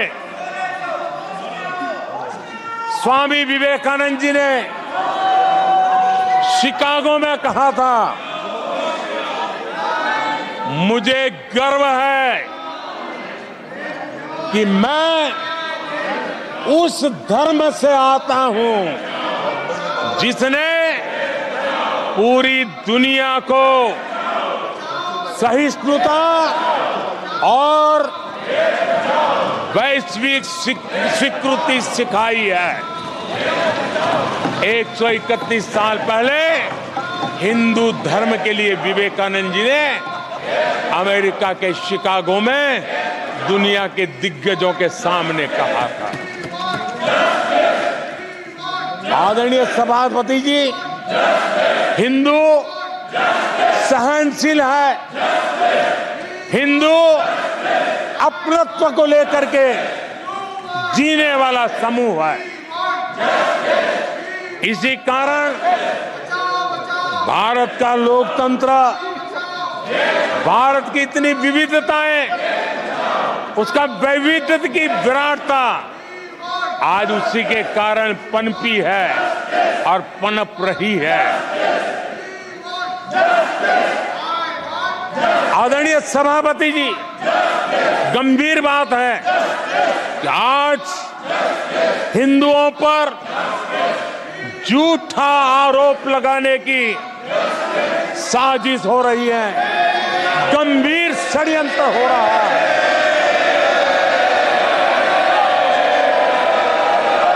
आदरणीय सभापति जी,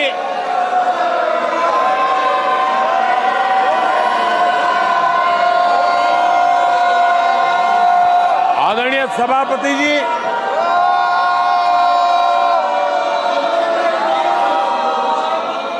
ये कहा गया हिंदू हिंसक होते हैं। ये है आपके संस्कार, ये है आपका चरित्र, ये है आपकी सोच, ये है आपकी नफरत इस देश के हिंदुओं के साथ। ये करने में आदरणीय सभापति जी, ये देश शताब्दियों तक इसे भूलने वाला नहीं है।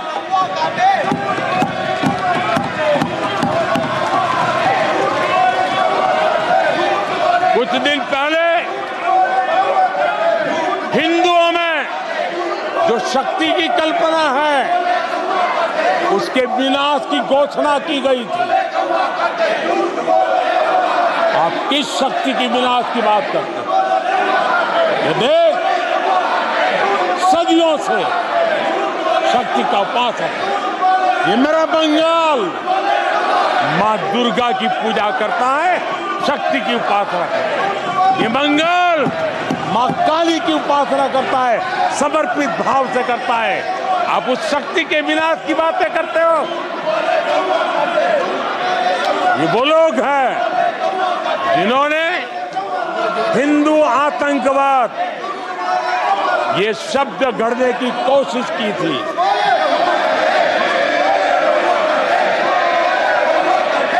इनके साथी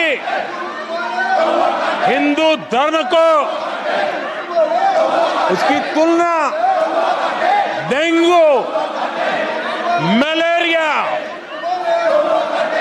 ऐसे शब्दों से करें और ये लोग तालियां बजाएं, ये देश कभी माफ नहीं करेगा।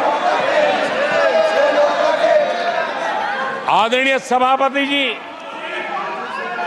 एक सोची समझी रणनीति के तहत इनका पूरा इकोसिस्टम, हिंदू परंपरा, हिंदू समाज, इस देश की संस्कृति, देश की विरासत, इसको नीचा दिखाना, उसे गाली देना, उसे अपमानित करना, हिंदुओं का मजाक उड़ाना, इसे फैशन बना दिया है और उसको संरक्षण देने का काम अपने राजनीतिक स्वार्थ के लिए ऐसे तत्व कर रहे हैं। आदरणीय सभापति जी,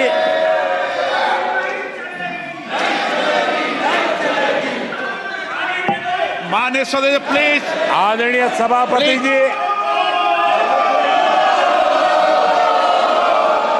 हम बचपन से सीखते हुए आए हैं, गांव का हो, शहर का हो, गरीब हो, अमीर हो,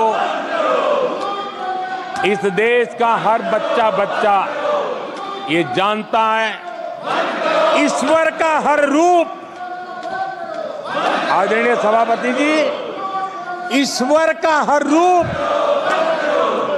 दर्शन के लिए होता है।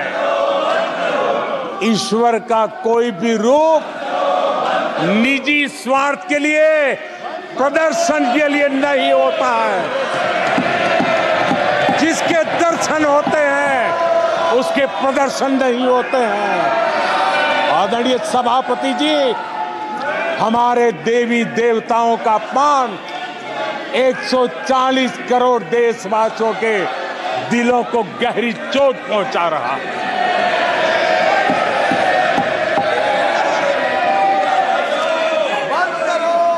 निजी राजनीतिक स्वार्थ के लिए ईश्वर के रूपों का इस प्रकार से खेल, आदरणीय सभापति जी, ये देश कैसे माफ कर सकता है? आदरणीय सभापति जी, सदन के कल के दृश्यों को देख करके अब हिंदू समाज को भी सोचना होगा, क्या ये अपमानजनक बयान संयोग है या कोई प्रयोग की तैयारी है? ये हिंदू समाज को सोचना पड़ेगा। आदरणीय सभापति जी, हमारी सेनाएं देश का अभिमान है। सारे देश को उनके साहस और हमारी सेना की वीरता पर गर्व है। और आज सारा देश देख रहा है हमारी सेनाएं, हमारा डिफेंस सेक्टर आजादी के बाद इतने सालों में जितना नहीं हुआ, इतने रिफॉर्म हो रहे हैं। हमारी सेना को आधुनिक बनाया जा रहा है। हर चुनौती को हमारी सेना मुंह तोड़ जवाब दे सके, इसलिए युद्ध के सामर्थ्य वाली सेना बनाने के लिए हम भरपूर प्रयास कर रहे हैं, रिफॉर्म कर रहे हैं, कदम उठा रहे हैं, देश की सुरक्षा का मकसद लेकर के। बीते कुछ सालों में बहुत सारी चीजें बदली है। सीडीएस का पद बनने के बाद इंटीग्रेशन और सशक्त हुआ है। आदरणीय सभापति जी, हमारी सशस्त्र सेनाओं के बीच उनके सहयोग से जो लंबे समय से युद्ध शास्त्र के निष्णातों का मत था कि भारत में थिएटर कमांड जरूरी है, आज मैं संतोष के साथ कह सकता हूं कि सीडीएस व्यवस्था बनने के बाद देश में सुरक्षा के लिए जरूरी थिएटर कमांड की दिशा में प्रगति हो रही है। आदरणीय सभापति जी, आत्मनिर्भर भारत, उसमें हमारी सेना को आत्मनिर्भर बनाना, उसकी भी बहुत बड़ी महत्वपूर्ण भूमिका निभाई जा रही है। हमारी देश की सेना युवा होनी चाहिए। सेना दुश्मनों के दांत खट्टे करने के लिए होती है। हमें हमारे युवाओं पर भरोसा होना चाहिए।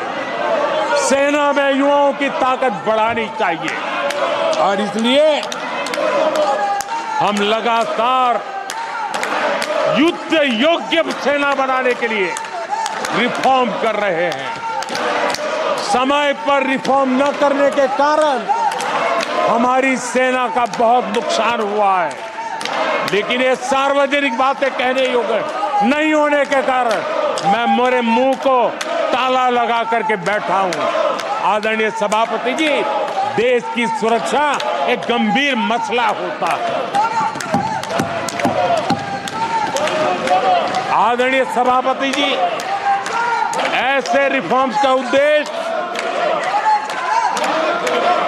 किसी भी परिस्थिति में, अब युद्ध के रूप बदल रहे हैं, संसाधन बदल रहे हैं, शस्त्र बदल रहे हैं, टेक्निक बदल रही है, ऐसे में हमें हमारी सेनाओं को उसी चुनौतियों के अनुरूप तैयार करना, ये बहुत बड़ी जिम्मेवारी होती है, जिसको निभाने के लिए गालियां खा करके भी, झूठे आरोप सह करके भी, मुंह पर ताला लगा करके हम काम कर रहे हैं। ऐसे समय देश की सेना को आधुनिक बनाना, सशक्त बनाने के ऐसे समय कांग्रेस क्या कर रही है? ये झूठ फैला रहे हैं। डिफेंस रिफॉर्म के प्रयासों को कमजोर करने का षड्यंत्र कर रहे हैं। आदरणीय सभापति जी, दरअसल कांग्रेस के लोग कभी भी भारतीय सेनाओं को ताकतवर होते नहीं देख सकते।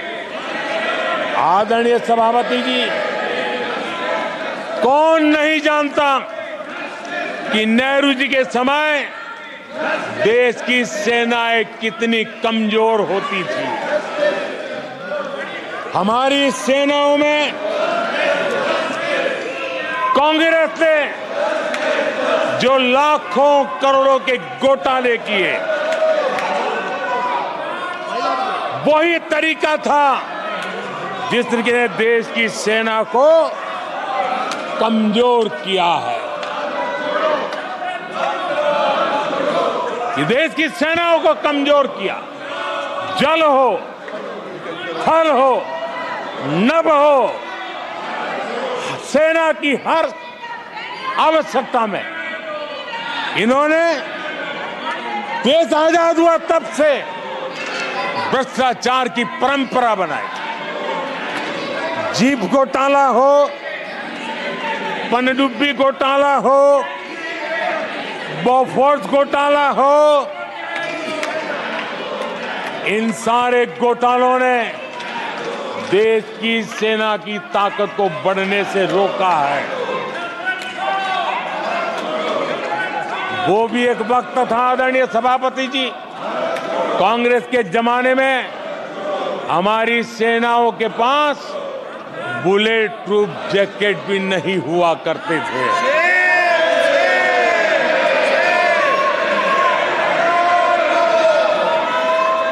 सत्ता में रहते हुए देश की सेना को तो बर्बाद किया ही किया, उसको कमजोर किया ही किया, लेकिन ये कारनामे विपक्ष में जाने के बाद भी चलते रहे। विपक्ष में जाने के बाद भी सेना को कमजोर करने के लगातार प्रयास होते रहे। जब ये कांग्रेस सरकार में थे तो फाइटर जेट नहीं लिए, और जब हमने कोशिश की तो कांग्रेस हर तरह की साजिश पर उतर आई। फाइटर जेट एयरफोर्स तक न पहुंच पाए, इसके लिए साजिशें की गई। और आदरणीय सभापति जी, ये बालक बुद्धि देखिए कि राफेल के छोटे छोटे खिलौने बना करके उड़ाने में मजा लेते थे, देश की सेना का मजाक उड़ाते थे। अध्यक्ष जी, कांग्रेस ऐसे हर कदम का, हर रिफॉर्म का विरोध करती है जो भारत की सेना को मजबूती दे, भारत की सेना को मजबूत बनाए। माननीय सदस्यों, सभा की कार्रवाई माननीय प्रधानमंत्री जी के भाषण तक के लिए बढ़ाई जाती है और सभा की कार्रवाई सारी कार्रवाई पूरी होने तक बढ़ाई जाती है। आदरणीय सभापति जी, समय देने के लिए और समय का विस्तार करने के लिए मैं आपका हृदय से आभार व्यक्त करता हूं। आदरणीय सभापति जी, अब कांग्रेस के लोगों को ये पता चल गया है कि हमारे नौजवानों की ऊर्जा, हमारे सैनिकों का आत्मबल ही हमारे सशस्त्र बलों की सबसे बड़ी शक्ति है। और अब इस पर हमला करके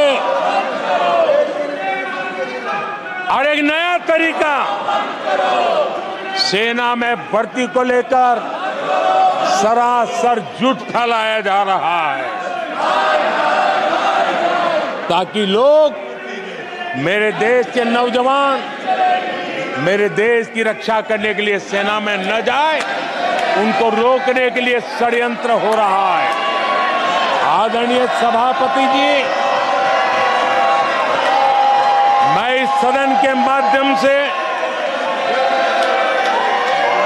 जानना चाहता हूं,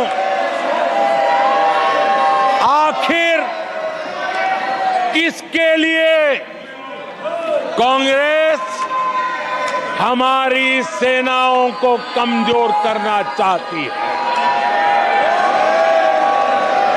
किसके फायदे के लिए कांग्रेस वाले सेना के संबंध में इतना झूठ फैला रहे हैं?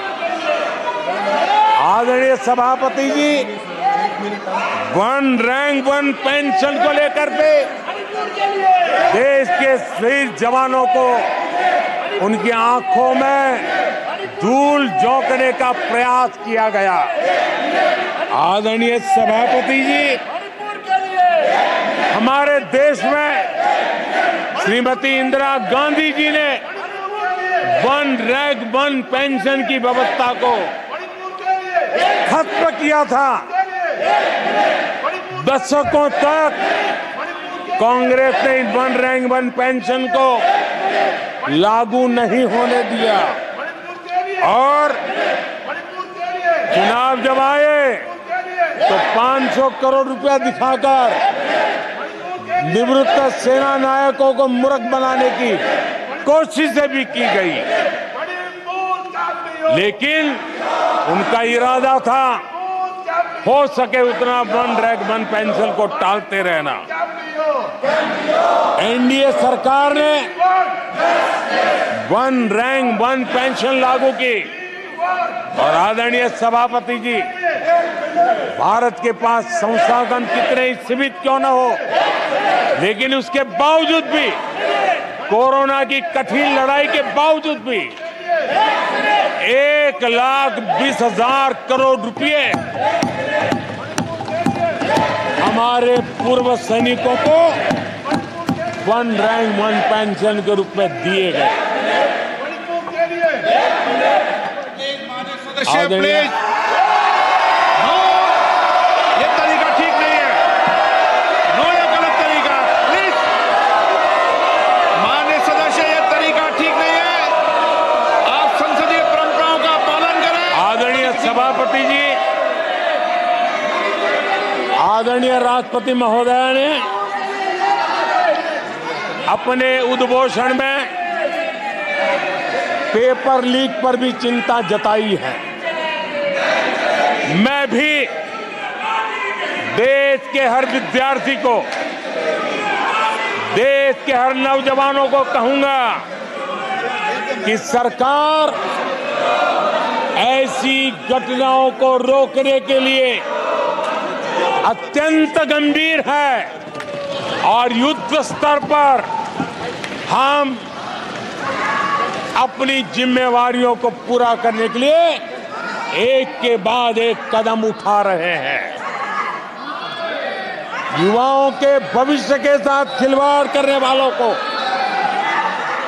कतई छोड़ा नहीं जाएगा। नीट के मामले में पूरे देश में लगातार गिरफ्तारियां की जा रही है। केंद्र सरकार पहले ही एक कड़ा कानून बना चुकी है। परीक्षा कराने वाले पूरे सिस्टम को पुख्ता करने के लिए जरूरी कदम उठाए जा रहे हैं। आदरणीय सभापति जी, एनडीए सरकार ने बीते 10 वर्षों में विकास को अपना सबसे बड़ा संकल्प बनाया है। आज हमारे सामने भारत को दुनिया की तीसरी सबसे बड़ी इकोनॉमी बनाने का संकल्प है। आज हमारे सामने आजादी के इतने सालों के बाद पीने का शुद्ध पानी पहुंचाने के लिए हर जल पहुंचाने का हमारा संकल्प है। आदरणीय सभापति जी, हर गरीब को आवाज देना ये हमारा संकल्प है। आदरणीय सभापति जी, भारत की विश्व में जैसे जैसे ताकत उभर रही है, हमारी सेनाओं को भी आत्मनिर्भर बनाने का हमारा दृढ़ संकल्प है। आदरणीय सभापति जी, ये युग हरित युग है, ये युग ग्रीन एरा है और इसलिए दुनिया जो ग्लोबल वार्मिंग से लड़ाई लड़ रही है उसको एक बहुत बड़ी ताकत देने का काम भारत ने बीड़ा उठाया है। हमने रिन्यूएबल एनर्जी का भारत पावर हाउस बने उस दिशा में एक के बाद एक कदम उठाए हैं और उसको अचीव करने का हमारा संकल्प है। आदरणीय सभापति जी, भविष्य ग्रीन हाइड्रोजन से जुड़ा है, ई व्हीकल से जुड़ा हुआ है। भारत को ग्रीन हाइड्रोजन का हब बनाने के लिए भी हम पूरी तरह संकल्पबद्ध है। आदरणीय सभापति जी, 21वीं सदी आज भारत 21वीं सदी को भारत की सदी बनाने के लिए जिन संकल्पों को लेकर के हम चले हैं, उसमें इंफ्रास्ट्रक्चर की भी बहुत बड़ी भूमिका है। हमें आधुनिक इंफ्रास्ट्रक्चर बनाना है। हमें विश्व के सारे बेंचमार्क की बराबरी पे जाना है। आदरणीय सभापति जी, जितना निवेश भारत में इंफ्रास्ट्रक्चर के लिए हुआ है, वो इतना पहले कभी नहीं हुआ है और जिसका लाभ आज देशवासी देख रहे हैं। देश में बहुत बड़े पैमाने पर रोजगार और स्वरोजगार के अवसर बन रहे हैं। उसको विस्तार हो, उसको एक नए रूप रंग मिले, आधुनिक भारत की आवश्यकताओं के अनुसार स्किल डेवलपमेंट हो और उसके आधार पर इंडस्ट्री 4.0 में भी भारत लीडर के रूप में उभरे और हमारे नौजवानों का भविष्य भी संवरे। उस दिशा में हम काम कर रहे हैं। आदरणीय सभापति जी, एक स्टडी है कि पिछले 18 साल में, यह स्टडी बड़ा महत्वपूर्ण है। यह अध्ययन कहता है कि पिछले 18 साल में प्राइवेट सेक्टर में जॉब क्रिएशन में आज सबसे बड़ा रिकॉर्ड बना है। 18 साल में सबसे बड़ा रिकॉर्ड बना है। आदरणीय सभापति जी, आज भारत डिजिटल पेमेंट सिस्टम पूरी दुनिया में एक उदाहरण बना है। विश्व के लोग, मैं G20 समूह में जब भी गया, भारत की डिजिटल इंडिया मूवमेंट को लेकर के, डिजिटल पेमेंट को लेकर के विश्व के समृद्ध देशों को भी अचरज होता है और बड़ी जिज्ञासा के साथ हमें सवाल पूछते हैं। ये भारत की सफलता की बहुत बड़ी कहानी है।